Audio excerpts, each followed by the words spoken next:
Hi, my name is Gene Monterastelli, and the video you are about to watch is a recording from the 24 Hours of Tapping, which is an event that is held annually to support the Peaceful Heart Network. If you appreciate or learn anything from this video, the easiest way for you to say thank you is to support the work of the Peaceful Heart Network, who has worked with over 300,000 migrants, immigrants, prisoners, folks in disaster areas by bringing tapping to them. As you watch the video, across the bottom, you will see a link where you can support their amazing work. And I hope you enjoy this conversation. Dr. Peta Stapleton is a registered clinical health psychologist and professor in psychology at Bond University in Australia, who embraces evidence-based and innovative techniques and is a world-leading researcher in emotional freedom technique. Peta has PETA has exceptional performance in psychological research, as well as well-regarded as an international leader, leading dozens of clinical research trials. She's developed a reputation for taking a niche area, clinical EFT, and subjecting it to rigorous clinical trials to contribute to the quality of its evidence base. Please welcome to the stage, my Hello, my friend. That was pretty funny. Well, see, this is what happens when a dyslexic is given things to read off of a prompter. I was having a conversation with Dr. Feinstein a couple of weeks ago, and he's like, "Can you tell me about how you use a teleprompter when you're teaching?" And I'm like, "I don't. I speak extemporaneously because the moment I am reading things, my brain can't read the words because that's the way this software works." We can just make it up. It's lovely to be here. Thank you. I'm so glad to have you here once again. So one of the things that I've been asking folks as we've been jumping into all of these things is, we always give people the opportunity to talk about the things they want to talk about. And so why is this the thing that is at the front of your mind, the front of your heart, the front of your research? Because one of the things that I'm always really careful to say, not the thing you're known for, what's the thing you're excited about? So at this moment in history, why is this the thing you're excited about? It's such a good point. Apart from the fact I've just spent hundreds of hours writing a grant application for the There you same go. Absolutely. We need to, even if the grant doesn't come in, life. I need to use all of this work somehow. Absolutely, because yes, it'll be repurposed. Oh, look, I think, not only, from a country perspective, we have a real problem with chronic pain here. 1 in 4 Aussie adults. It's very similar statistics in the US as well. Mm-hmm. For chronic pain, and this is obviously beyond any kind of injury or accident, and really, what's the message there? And I guess, that's what excites me the most, just generally for the fourth wave approaches, anything body-based, is that, not only tapping, but a couple of the other fabulous somatic techniques really allow, that expression at the body level, because we're targeting that. And so, we're calling them, non-drug interventions, but embodied approaches, and it's kind of allowing the body to speak. And I guess, like you, when you see it in action with a client, and you might be using tapping, and the voice of, the pain in the shoulder is, being talked through, or, you're doing an empty chair or something, it's phenomenal, because the pain literally leaves and they look at you like, where did it go? And I guess that's what excites me the most about this whole kind of approach. Yeah, and because it's like, it's not like supposed to is the wrong word, but I mentioned this earlier. It's actually a quote from Timothy Zahn in one of his sci-fi novels with the Icarus Project, and there's this character who has all of these like old-timey aphorisms.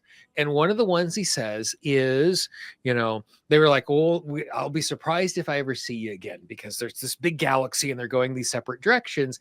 And the character responds and he just says, "Surprise is only a measurement of how expected the outcome is." And it's this sense of our expectation is the thing. Like, I'm only surprised if it's outside of my expectations. Yeah. And so it is because of it is outside of our expectations for me to be in pain, and not so much so. One of very, very, very early on in my tapping, when I was like running over every human on the planet and they needed to tap, I was sitting in a coffee shop in Costa Rica, and some other American tourists came in and sat down next to me. We were just like exchanging notes, and they're like, oh, we went ziplining today. I'm like, oh, I'm thinking about doing that. What was it like? It's like, oh, it was really great, but I kind of hurt my back. And I'm like, oh my gosh, I know, you have to. This is 0 to 10. How big is the pain? And he goes, it's a 6. I'm like, great, this pain in my back, and this pain in my back, and this pain in my back. And we do a round of tapping. I'm like, what is it now? And he goes, it's a 4. And I'm like, oh. And him and his 3 friends all go, whoa. Because 33% of his pain went away from this random tourist tapping on his face in under 3 minutes. Coffee shop.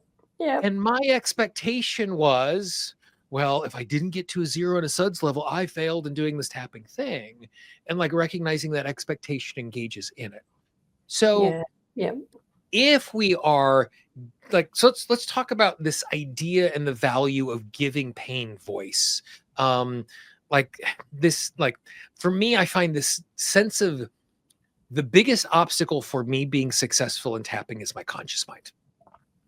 And I just need a way to translate that. So talk about, as we're like thinking about that, what does that look like when we're dealing with pain and illness? Yeah, absolutely. And that's a really good point to extend it to kind of, illness, whether it's chronic or it's even acute, something someone's dealing with. We can still come to it to get some sort of difference. And I like that you talked about the 33% difference, because I think sometimes we do get fixated, don't we, on, that number is 0. I've found more and more over the years, even just saying, to a group, has there been a difference? They're like, yes, there's been a difference, but, not getting hung up on the 0. Yeah, look, I think, and we're kind of almost going back to, Descartes kind of was like, mind and body are 2 separate things. And we're still stuck a little bit in that, in a true medical model at some level. And maybe that has places. But really, we're talking about, well, hang on a minute. What if really this is so interconnected that, even the conscious mind kind of, having the experience of pain and, the body trying to express that, but the dialogue there that we could perhaps have. And that's what this concept is about. It's kind of like, if you want to, you can externalize, you can pretend that the pain, and that could be in the shoulder, that could be the lower back, that could be a headache. If it was external to you and it was an entity that you could speak to, and what would it say back to you? And it's kind of that philosophy. So I think, anyone listening in that is highly familiar with tapping on pain or pain as an expression of emotion might use creative things. We're all taught through, the manuals and the trainings, all the different kind of, elements like color and texture and temperature, and the body and the brain respond really well in pain to those. But I think we can take it a step further. I think we can, start to sort of say, and I used to do this in my work with eating disorders, like, all right, well, let's just see it as something separate. If that helps to draw it, if that helps to make it in Play-Doh, let's do that. But then let's have a conversation. This is where I like, and this is outside my clinical trial research, because of course that's all got to be, right, absolutely, pretty buttoned down, reproducible. But in a session, to be able to say to someone, all right, well, we're going to plonk it in a chair over there, and now we're going to do our tapping, and we're going to have the conversation with sort of the empty chair gestalt sort of style. And, even to use the 2 hands as the conscious mind, but also the, the voice or the, part of the pain that wants to talk back is the other hand. Like even that kind of alternative, conversation can really sort of, make that loosen up so that we really find out what's going on here, or what's that part we always talk about that secondary gain, that protective. What's it trying to protect you from? But do we ever give it a voice? Yeah, so that's kind of what I've been, my sand tray, what I've been playing in as far as. And the thing that I have found, like even beyond like what is actually going on in the mind and the value of that sort of stuff, I think the first gift it gives me when I disassociate in some way is it gives me the gift of vocabulary. And what I mean by that is like the first thing that I do every single morning when I wake up is I have a team meeting. and I imagine that I'm sitting, the CEO, there is this spacious CEO office here with the big table at the front of the head, and because I know the vocabulary of instruction, I know the vocabulary of leadership, I know the vocabulary of education, that when I'm all of a sudden when I'm tapping, like, because for me, and this is, I've mentioned this a couple times before already, but I've just been giving a lot of thought in the last 18 months around people actually tapping. Not do they know how to tap, not do they know lots of techniques, but then, like, to the point that I no longer ask clients, did you tap on that? Yeah. Because I am asking a question of inquiry. They are hear it as accusation because they're already accusing themselves. And like, it's so, we're so weird, but like it seems silly for me to like try and give this voice, but if I make it out of Play-Doh and it's sitting in front of me, and if this Play-Doh was going to talk to you, what would it say? All of a sudden the words show up. Mm. And so Mm. I think that, like, I think the first step into all of this for me is it just equips us to like, not that the words are magic. We know the words aren't magic, but it's really easy for me not to have words and I just wander away and I don't do the thing. Yeah. Yeah. And so as you've been thinking about this and engaging in this, is there a particular model, framework, imagination, I call it fairy tale physics, where I'm engaging in this place where I get to play, but it's still grounded in some sense of reality? Are there models inside of this that you are finding that are more effective, or is that something that is personal, or like great, I can play in this sandbox in some way. What does that look like as we're playing? Yeah, I would absolutely say probably the most, even though every person that comes through this journey is going to have their own, Yep. orientation perspective. I think the common framework that has been standing out in a lot of our work, including our research work, is that step of externalization. So if we had a framework of externalization in some shape or form, like you said, it could be, let's make it as something, that we can really look at. That could be Play-Doh, that could be, in a sand tray sort of setting with characters. That could be, there's the empty chair in the room, and that's where I imagine. It could be, like you said, the visualization of, imagine sitting at the CEO head of the table, Yep. but all the parts of the body that are really got the aches and pains are sitting on the other chairs, that kind of thing. So I think that if you can externalize it, I think that's the common denominator that most people find the easiest. And if you're not a visual person, and perhaps, even trying to go inside the body to connect Yeah. is difficult, this is a much easier way to go. So I would say that that's the framework that we're wrapping around a lot of the work at the moment, and that we're seeking, further funding to extend this to more people, so that obviously all the research trials are free to access. Yeah. So it is about, how can we make this out here, make some distance, and then start that conversation. And the conversation is following the same framework too, which is, what do I want to say? Look, I can promise you 9 times out of 10, someone with chronic pain or illness has anger. And Yeah. they have anger either towards the body part or towards what happened for that, to actually manifest itself in that way. So there's anger. So sometimes that's where we're coming from. But what if we then listened in to sort of, what would that part want to say back to you? Sometimes, and again, what we notice is it's more the need for, is often this common thread of a need for rest and a need for, protection and looking after, and that's what it's trying to get by maybe immobilizing you. Right. Yeah, that kind of thing. So we're noticing that there are these common, sort of aspects that we can weave into just about everybody's journey in this space, and they get outcomes. And you're saying that a couple of things that really struck me, like you're talking about this sense of visualization, and some people struggle with that.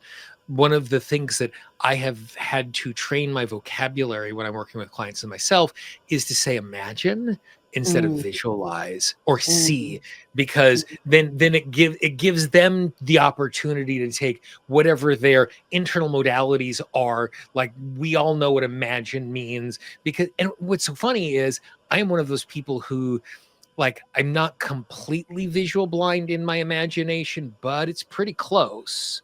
Like there is some of that going on. The other thing that came through in that is, you know, talking about the emotion about the circumstance.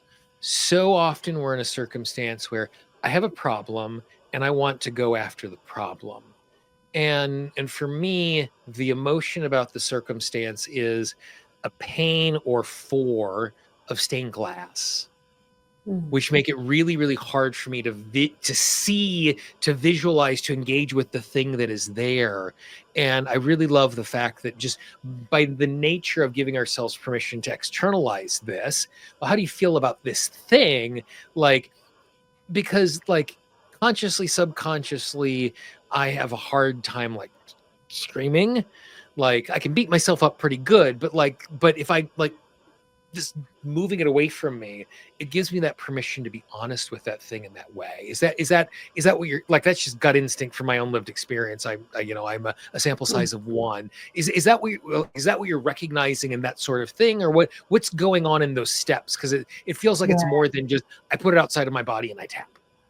Yeah, yeah. That whole action of externalizing, whether we're doing it with pain or an illness or something, not only allows that distancing, which, EFT practitioners will be familiar with that as a safety technique, but it does allow space for you to, it's almost like that observer positioning that we might Mhm. do in visualizations where you're kind of up in the sky or a helicopter looking down to get perspective. So it allows space for you to, like you said, have an honest conversation, really acknowledge what's going on here, but to also see this as not an intrinsic part of your Mm, identity. And to me, that's key. And it was key in a lot yeah, of my eating disorder work that my line was always, okay, so as far as we know, you weren't born with this, which right. means it's come along and okay, let's externalize it, in some shape or form, but also to allow the possibility that it isn't part of your identity that you have to carry around. I think that's the first easiest step to sort of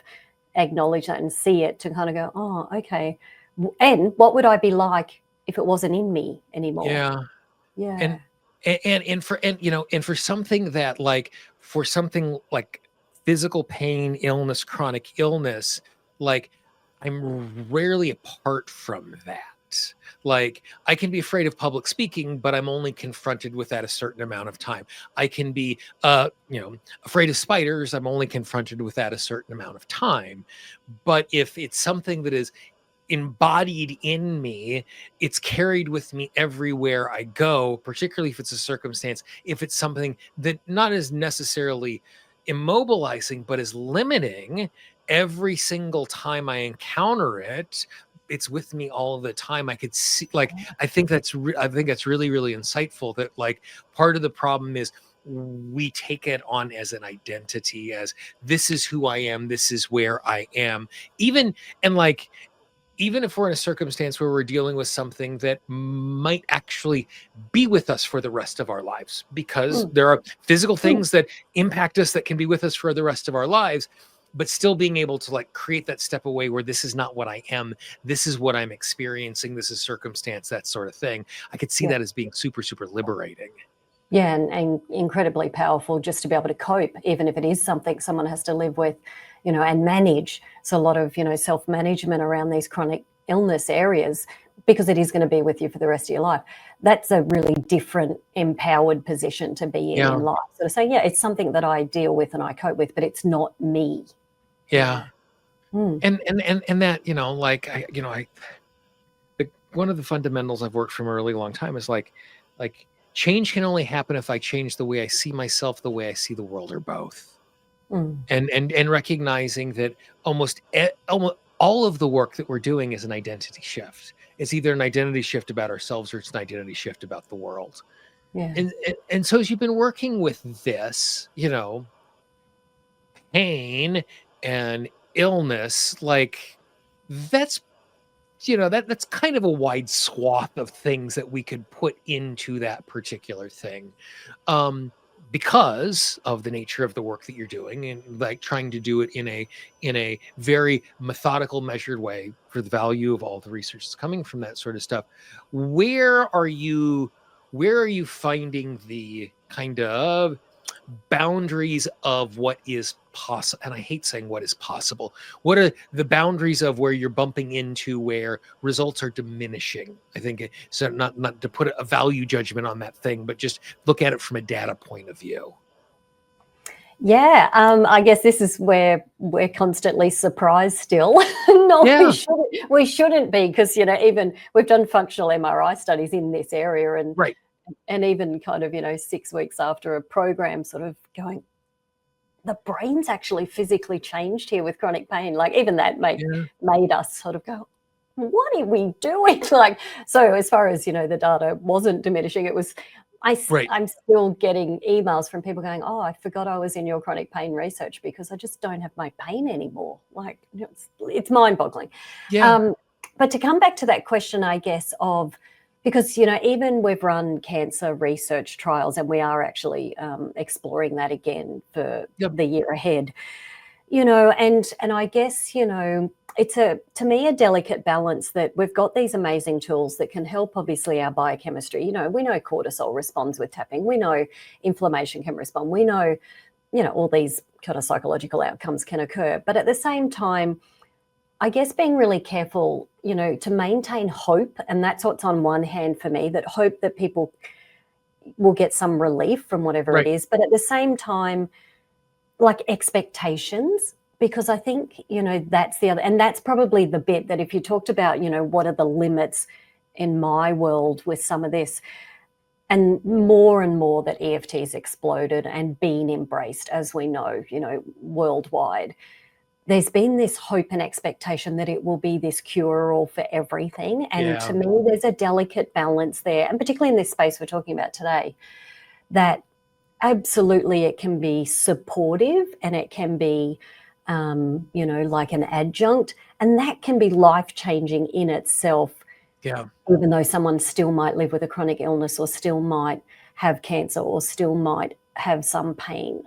So do you know what I mean? Like, to No, me, what yeah, like, it's like trying to balance I think like for me, one of the single greatest maturings of this particular space is we spend so much less time talking about 1 minute and one session miracles. Yep.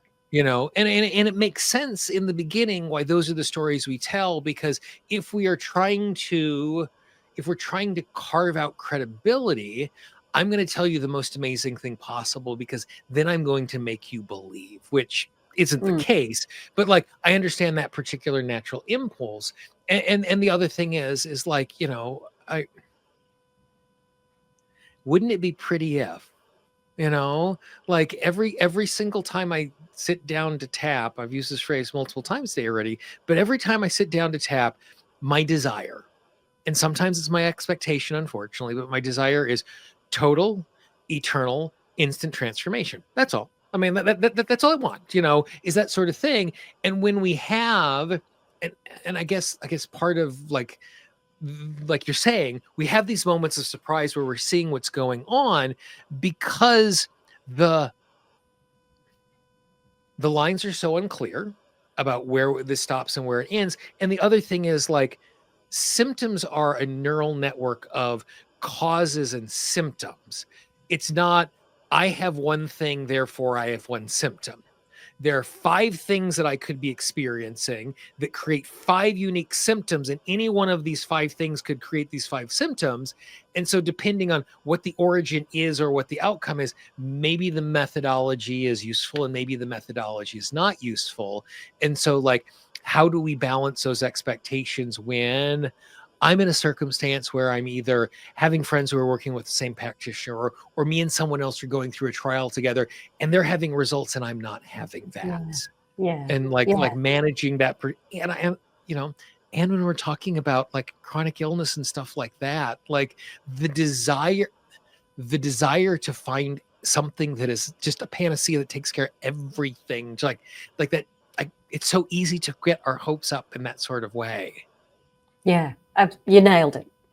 You know? Right. Yes, Okay, absolutely. That's right. so then with all of that being true, how do you as a helper in a formal way and helpers in informal ways, natural helpers that aren't in the structure that may be a paid session, how do we help to manage those expectations? Not that we're going to completely do it. Like I'm going to have whatever expectations I want when I sit down across from you, no matter what you say. But like, how Mm. can we, as communicators of healing and transformation, communicators who are sharing what we've experienced, how do we do that in a way so we're not setting ourselves up for failure, them up for failure, or undermining a tool set that we're revealing because their lived experience is failure?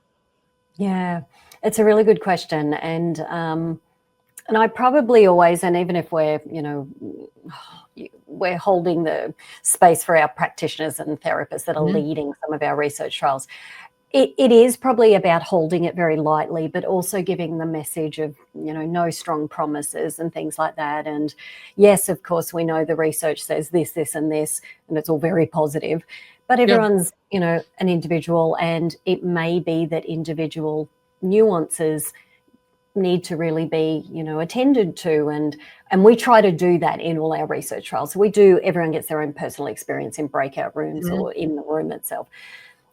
But it is always about, I guess the no promise bit, that this is not an absolute 100% kind of cure all, but there may be some relief. And I like to use the word difference, like I said, but there may be some difference, and can you stay open to that? So it's funny that one of the things that just we learned early on 15 years ago in our research trials was to always start all of our programs of research with tapping on doubt, because we found Mm. that if someone came into a trial or even an individual session and they're like, I've heard of this thing, might have seen it on Oprah nowadays, or, over here or Right. over there, and I'm going to try that because I've tried everything else.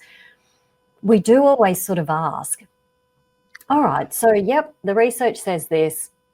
It's great, seems to be great for this issue. Do you have any part of you that might doubt that it could work for you? And I think that's the key, that people are kind of Mm. like, I think it works, but I don't think it'll work for me. And we found that if we just spent a good 30 minutes in a group tapping on the whole doubt elephant in the room situation, it really helped. And Yeah. we still to this day kind of recommend that out there, even at an individual level, because someone might kind of like, I really hope it works for me because I know it's worked for my friend and I know it's Right. worked in that research trial. But there's this, maybe this part inside, and it could be secondary cane, it could be protective, that's Yeah. like, I don't want it to work for me. And there's a very good reason for that. So I And, think and, that's a and really good place to start. Yeah. yeah, and I could also see like someone who has some doubt doth protest too much and like show up and express the exact opposite of that particular thing, Yeah. where like the way that the way I overcome my doubt is by overcompensating with confidence.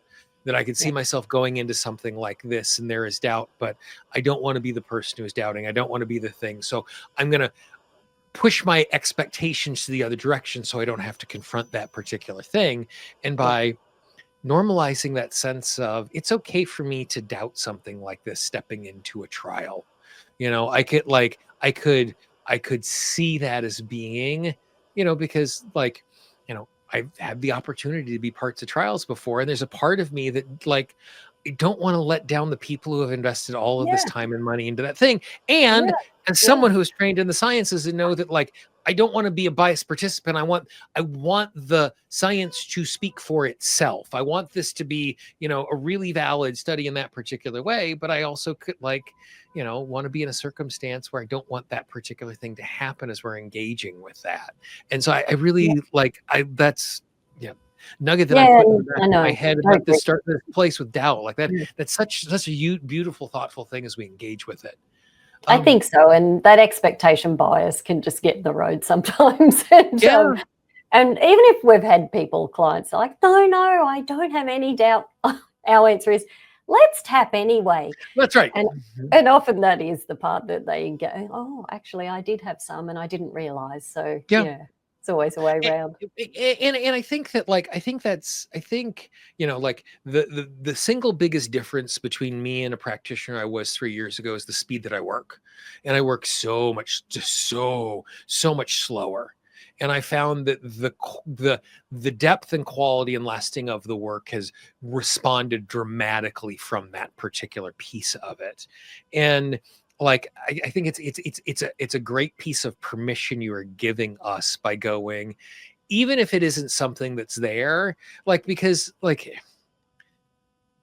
if I say this is the way that I work and you want to work with me, more than likely you're going to allow me to spend 4 or 5 minutes at the beginning of the session doing something that I think is going to be valuable that you may or may not, until Yeah. we're on the other side of that particular thing. And Yeah. that's, I was in a coaching program a number of years ago, and it was expensive. And so, could I afford it? Did I have the time for it? Those are math questions. The question I struggled with was, am I coachable? Like, I know myself well enough to know that I was a program that I had some expertise in already. And I literally had to have a conversation with myself. It's like, was I actually going to do what I was told the first time through to do this particular thing?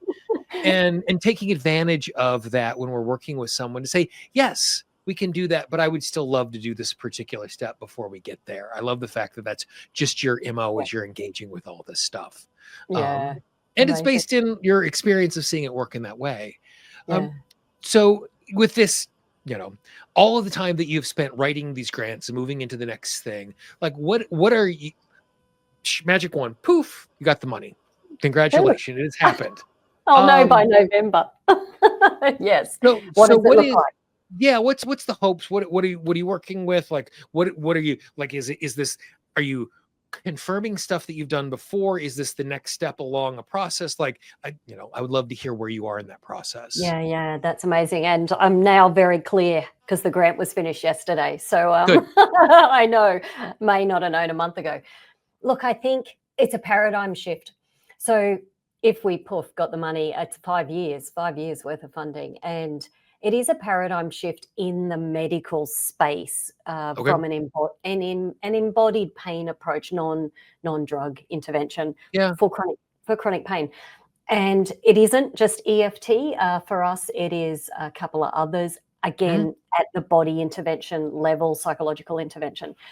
But really, the end point of that kind of body of research really would be around implementation into primary care networks and the education and training of, our, frontline workers that engage with these patients. And that could be pharmacists inside a pharmacy chemist. That could be the general practitioner in the doctor's surgery. That could be the nurse. So that the shift there from opioid medication for chronic pain that doesn't have a biological basis to it, to actually know this is what's working. And we've fully actually hypothesized that the 3 interventions that we are going to explore, EFT is one of them, absolutely are going to find the same outcomes. So we are looking at the impact on the autonomic nervous system as a whole, but it's a paradigm shift, but I think it's time. And I think our country's ready for it, just knowing what they're struggling with. You're very similar as a country as well. So that is kind of the forward thinking. And let's do a bit of tapping in the background, everybody, and let's hold the space to see if it comes off. And you haven't mentioned it, and if it's not appropriate, what are the other 2 interventions that are going on with that? Yeah, totally. So one of them is accelerated resolution therapy, which is a slightly shorter version of EMDR, so the eye movements, which we did have the trainers a year ago come out to Australia and trained a good 30 practitioners. So, and the other one is actually a mindfulness integrated technique specifically for chronic pain. And it uses more of those elements that we talked about early that often, rookie EFT practitioners will use around color and temperature. But it's very much about acceptance, but identifying those kind of aspects, if you like, within the body area. Yeah, so all 3 of them, of course, do have lots of preliminary data that shows these things are working. So why aren't they becoming the default go-to for Yeah. these kind of areas? Yeah. So And, yeah, so there you go. yeah, and actually, the follow-up question is to that particular piece of it. Like, whenever I'm like, and I have no idea how right I am. I just talk. That's what I do. You're the scientist. You say the right things. I just talk. But whenever I'm talking about kind of like the history of tapping and that sort of stuff, one of the things I always point to is the early studies into acupuncture and how they discovered not only was it pain management, but depression and phobias. And the way I always, just because I'm cynical, or can be from time to time, the way I always frame it is, depending on your point of view, they were either trying to expand the medical canon or they were trying to prove this woo-woo stuff is not being good. Like, who knows what the motivation is, that particular thing. So as you are stepping into this particular space, is there friction and resistance from inside of what we would call traditional Western medicine at July 18th, 2025, however we define that particular thing? Is there resistance to that, or is it because the opioid epidemic is so devastating that the normal gatekeepers are less gatekeepery around this sort of stuff? Like, I guess I'm asking about the political backroom dealings of, the not the common folk in the world, but like what does that look like as you're trying to navigate all of that gently and gingerly so you keep having access, but you're being true to yourself? And like, what does that look like? Yeah, I think we've got two things happening here. So one, in the medical kind of world and model, because of the opioid, and obviously we've actually had that kind of couple of decades that have led into this where they've realized, yeah, that stuff doesn't work. Yeah. And of course, heavily regulated these days. So there is absolutely, I think, in the medical world, an openness to non-pharmacological approaches. Now, they are thinking psychological in that. So when they say we want non-pharmacological approaches to chronic pain or managing pain, they are thinking psychological. So there is an embracing, to me, that's really heartening, I guess, after all these years, to have the medical field kind of going, no, please, psychologists, come forward and, tell us what you've got, because we kind of forgot about you for years, but we realize you've got some solutions. Right. So I do think there's an openness there. And obviously that's, it's strategic when you're putting in these grants to make sure it is clear that this is psychological intervention, but it has, these emerging therapies have, really good science and research behind them. So we've got that. Fingers crossed, because that is the world that we're kind of asking to fund this. I think what's happening on the other side of that coin is the psychological field. And I would actually say I don't believe they're as open to new modalities within their own field. And I think they've got a little bit stuck themselves as a collective. Of course, I'm, in this collective. Right. And that's my country and your country, that I definitely think the psychological field is a little bit stuck still, as far as, some of these other modalities that genuinely have the research as well. EMDR took a long time, as you know, to be accepted too, because they're sort of stuck on one modality, unfortunately, and that's a very heavily cognitive modality, which isn't the solution. It's certainly not the solution in a chronic pain area either. Yeah, so it's interesting that I think the medical field's opening up and kind of going, that's what we need, and the psychological field's struggling to accept anything. And I guess I could see, like, just from like a human nature point of view, the folks in the medical field, you're not stepping on their turf, where the folks in the psychological field, you are. Like, it's almost, what's the definition of an expert? Someone from out of town with a PowerPoint presentation. Oh no. And And so I think sometimes, like, that distance actually reduces the friction and an opportunity to have, just guessing from a million miles away, but I could certainly see that being a part of it. And so as you're doing this, because it is so multimodal, maybe not multidisciplinary, but multimodal inside of that, like what sort of team or partners are you hoping to, like, again, let's pretend you get the 5 years of money to be able to do this sort of thing. Like what does it look like working hand in hand and other folks trying to execute something like this? Yeah, it is very much a team approach, and that team does extend to, particularly because we really want to look at the mechanistics of what's happening across Mhm. these three modalities here. So that does include medical intervention. So that does include, functional MRIs and cortisol, sleep architecture. Really want to see what's happening with the vagus nerve, as far as heart rate variability goes, Yep. but sleep as well. So that does involve sort of a team approach and multidisciplinary at that level, and even, pharmacists and things like that. So it is absolutely needs the coordination superpower, which, Yeah. that probably is my superpower. So that's in my wheelhouse, so I can do that. But it Yeah. is very much, but it's also about, the guiding of our new researchers that will take over this space. So a grant like that would support, 2 to 3, postdoctoral students to come along, and that's their salary for 5 years to actually, really become immersed in this area as well. So it is about supporting their careers moving forward, Yep. as well. Yeah. What Yeah. what So and just because I have,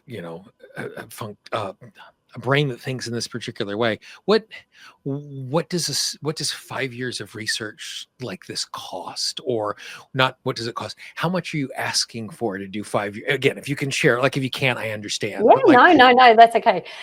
This is an unusual funding pot of money from our National Health Service. Mhm. And the pot of money, typically you would put a budget in and you would actually say, Yeah. here's what I need, here's how it's all costed.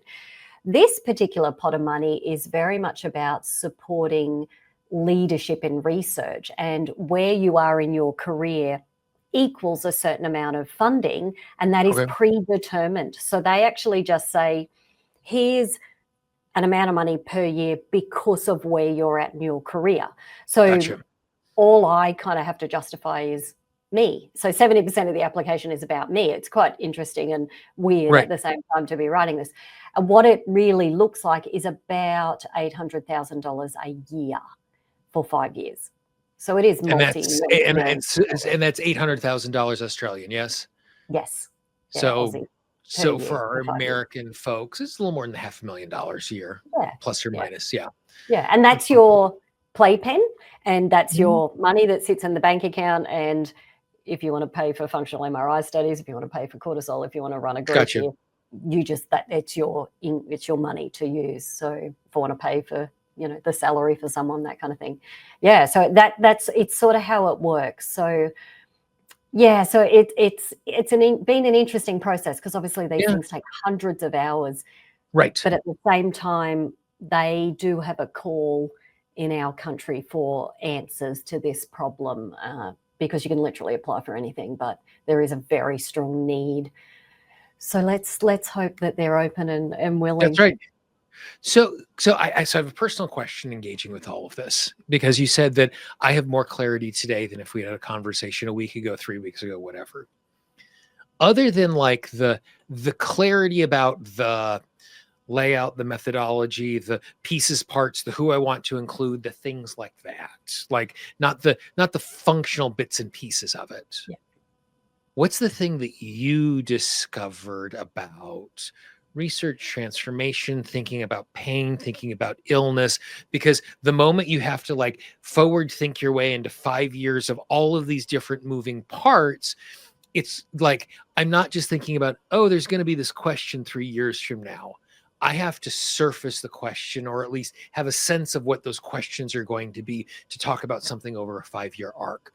What were the things that, like, as you were like, because this happens to me all the time, like words start coming out of my fingers and I'm like, huh, look at that is a revelation in this process that I was just following a thread. And once I complete the sentence or I complete the thought, I'm surprised by that. what are the things that have surprised you in this particular process? Yeah, it's a good question. I think I'm fixated. I'm fixated on trying to find for our field, but also obviously the chronic pain space, Yeah, yeah, like the mechanisms and like why is this working? So yeah. we've got some explanations for why things last, like memory reconsolidation theory and Right. things like that. But it is still so we are kind of proposing that maybe there's something going on here with the autonomic nervous system at a whole, and Hmm. vagus nerve might be part of that. And I guess going down that sort of unpacking, how do you measure that? And Yeah. I and it isn't well, it hasn't been well done in the past. And it's like that's been really curious to kind of look at it. And I guess been a bit surprised going, no one's really looked at in any psychological therapies like if they're saying, oh, this works for that, and we've got 87 million RCTs and it proves Yeah. it works, no one knows why and how. So, in going down that kind of autonomic nervous, going, how do people measure this?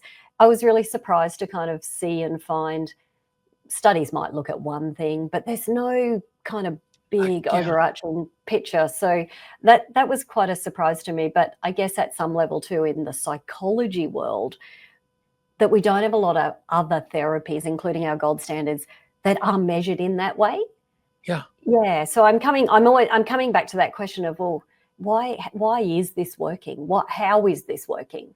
And Yeah, and and and, and and what's the it's impact here? Mm, yeah, and like to go back to that conversations that deal that Descartes made with the Pope, so he could go cut bodies up, and separating the mind from the spirit. Like I can remember years and years ago, as I was just getting engaged with this, just reading lots of stuff, and found a book called The Mind and the Brain, and it was looking at all of these research studies, but recognizing like there were studies that were with the mind and there were studies that were with the physical organ that is the brain, and where does one stop and the next one begin, and what does that particular thing look like, mm, like it yeah, sounds like you're like kind of standing on that abyss of kind of going like what is going on, like because it's one thing, like, we still don't understand how electricity works. We know how to control electricity to get mm, particular outcomes, but we still don't understand, like, at its most,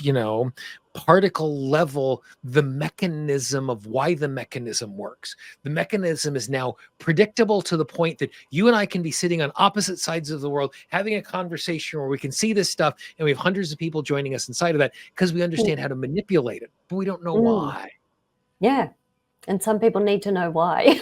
Yeah. So, Well, yes, yeah, yeah, and I like one like like I don't know if you realize that, but when you went to answer that question, you like it was almost like you got down here, like there was this posture change of like, ooh, this is the really really juicy stuff. yeah, And and purely for my own, I don't know if anyone well, will accept but the but answer, but again, yeah, yeah, but I think but I also think that like I think that's part of the reason why the work that you do continues to have longevity, is because you're motivated in two ways. You're motivated by this is the science and this is the work and this is how we make the world a better place. And boy, this is kind of fascinating. I wonder what's going on inside of here. And the fact that like as you were talking about hundreds of hours you did to do a proposal and being on the face of 5 years of doing this work. Now, maybe if we have a conversation 18 months from now, this might not be the case. But in this particular moment, to see like this excitement and this joy and this glee about the possibility of doing that, mm, that's really, really cool. Like mm. I love seeing people in the thing that brings them joy and excitement in that particular way. Yeah, thank you, Jean. That's We'll awesome. report back, everybody, let you know how it goes. Absolutely, Yeah, and Peta's not going anywhere. We've one more task for her we this do. evening inside of this. But before we do that and ask for a bunch of money and that sort of stuff, I want to say this out loud again, particularly for the people who have not been with us before. Like the legwork and the validation that you do for people like me, so that when I'm in those circumstances and there are people who are skeptical, I can say, here is this really, really lovely book that my friend Dr. Peta Stapleton wrote. Here are all these amazing studies. Like the fact that like it is one thing for us to be in a circumstance where we have anecdotal evidence where I can see things in my life, and I know well enough that I can misconstrue what is going on and write a story that isn't there. The fact that folks like you and Dr. Feinstein are doing the work that you are doing, and all of the other researchers around the world and the folks that you partner with, to be able to like talk about this in concrete ways. So we're not wish casting here. We're talking about things that we know are real. Like, you just make my life and so many other tappers' lives easier because of that work that you are doing. And so I just, for all of us who are just out there trying to tap with folks in the world, like, I just continue to show my appreciation and admiration for your work. It just means the world to me that you're doing Oh, that stuff. Jean, thank you. Thank you. Truly, we love what we do. And Yeah. I think the best researchers are introverts because we just sit in our offices and Absolutely. Yeah. I mean, yeah. get on You with know, it. you know, And, like, thank you. give me a spreadsheet and lots of numbers, and give me some formulas to play with it to see if we can kind of figure out patterns and numbers and that sort of Yeah. stuff. Like, I totally, So cool. as a former computer scientist, like, I know what it's like being in the trenches in that way. That's awesome. Excellent. Thank you Very so good. much. Well, as always, I hope you enjoyed that conversation. As you look at the screen right now, you can see a link to the entire playlist of every single conversation for previous 24 hours of tapping. There are over 120 presentations waiting for you. And please consider supporting the amazing work of the Peaceful Heart Network.